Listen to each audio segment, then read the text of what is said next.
Chers membres, j'ai grand plaisir à vous retrouver aujourd'hui pour cette rentrée des entreprises. J'aurais souhaité passer auprès de chacun d'entre vous. La situation sanitaire, malheureusement, m'en empêche, comme vous le savez. Ces derniers mois ont été rythmés par diverses étapes.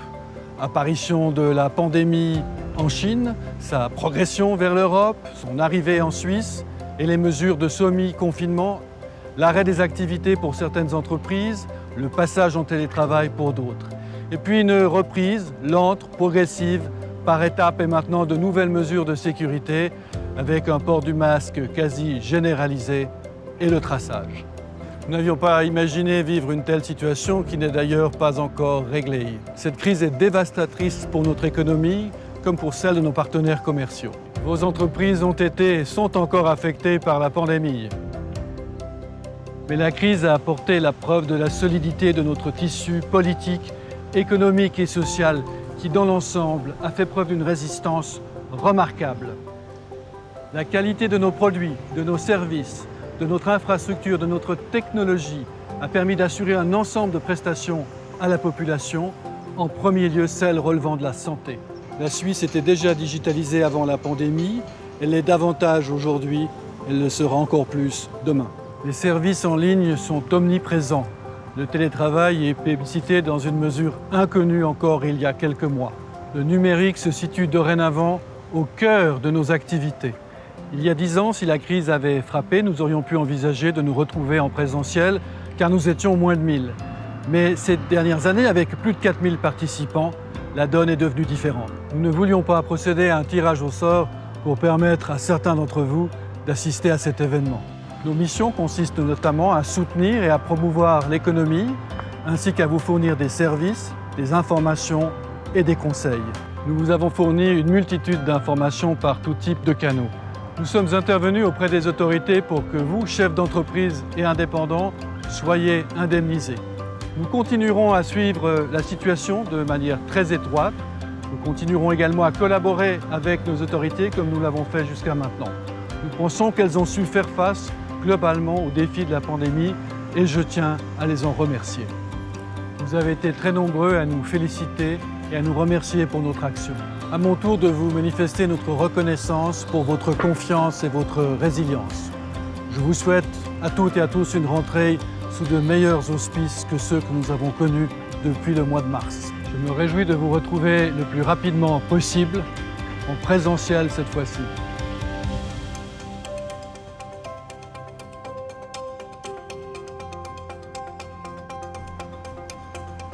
Chers membres, chers amis, la crise que nous traversons aura occasionné de nombreux dommages à notre économie, pour un coût global que nous ne pouvons pas encore chiffrer précisément.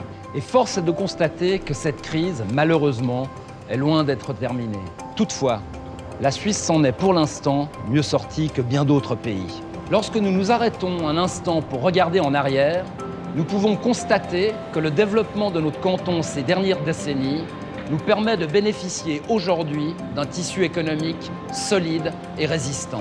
Avec la création ces 7 dernières années d'environ 2500 nouvelles entreprises par an et en tenant compte des nombreux emplois créés, nous avons pu maintenir un taux de chômage bas en comparaison internationale. La Suisse et Genève sont des petits territoires sans ressources naturelles. Afin de maintenir notre attractivité, il nous faut miser sur des conditions cadres de qualité. Pour poursuivre sur la voie du succès et faire face aux difficultés actuelles, il nous faut rester ouverts sur l'extérieur et préserver le partenariat social. Conserver une vision libérale, sociale et responsable de l'économie est indispensable.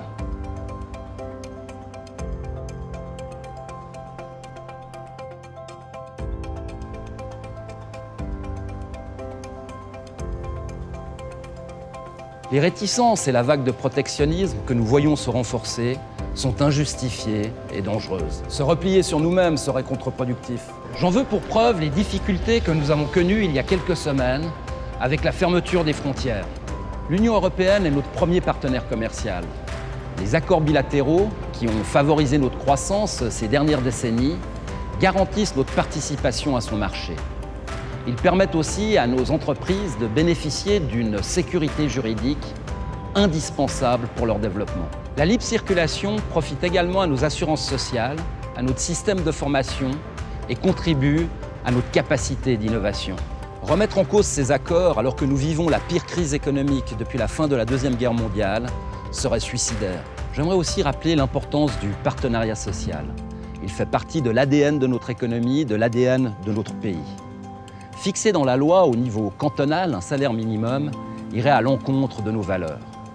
Cela reviendrait à fragiliser des secteurs déjà affaiblis, à exclure davantage des travailleurs du marché du travail. Mesdames et messieurs, vous l'aurez compris, malgré la crise qui nous préoccupe, les prochaines échéances politiques seront cruciales pour l'avenir de notre canton. Veillons à ne pas détruire un système économique et social que nous avons patiemment construit. Allions-nous pour faire face aux difficultés dans le partenariat social et en restant ouverts sur le monde. Si préserver nos conditions cadres est essentiel, il faut voir dans toute crise des opportunités. Avancées technologiques, développement de nouveaux marchés, amélioration de processus, nous avons été et nous devons continuer à être agiles face à toutes les situations. Ce parcours que je viens de réaliser montre le dynamisme et le potentiel de développement de notre canton. Je souhaite que nous soyons tous solidaires, que nous tirions à la même corde pour passer cette période difficile dans le partage des valeurs humanistes qui sont celles qui ont fait la Suisse, qui ont fait Genève, qui ont fait notre prospérité. Je me réjouis de vous retrouver très bientôt, je l'espère, et je vous souhaite à toutes et à tous une rentrée la plus positive possible.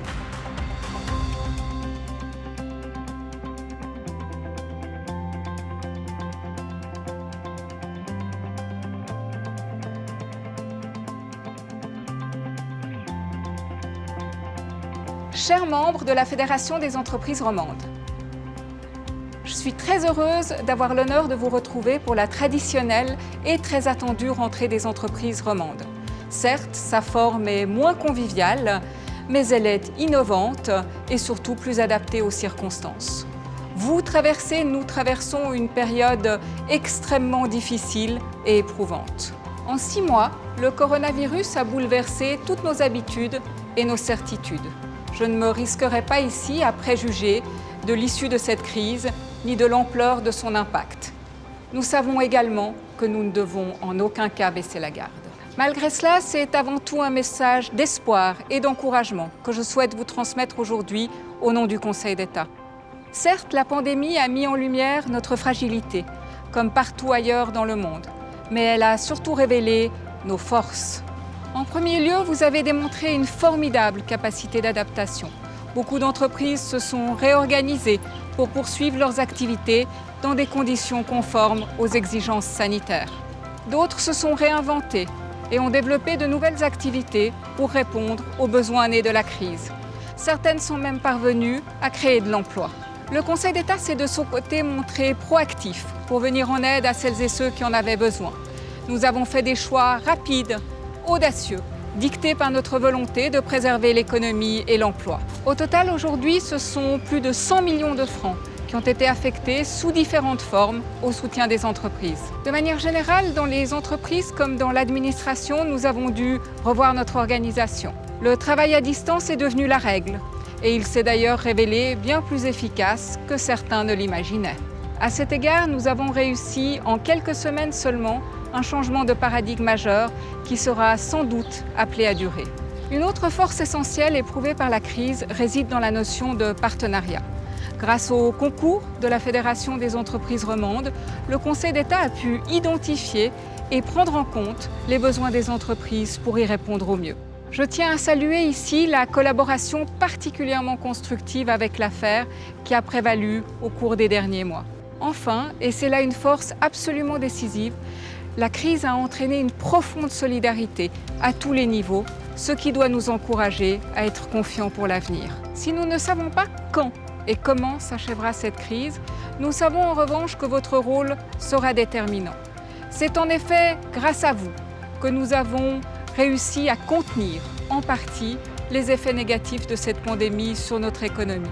Et c'est sans aucun doute grâce à vous que nous parviendrons à renouer avec la croissance au cours des prochains mois. Au nom du Conseil d'État, je vous exprime toute ma reconnaissance.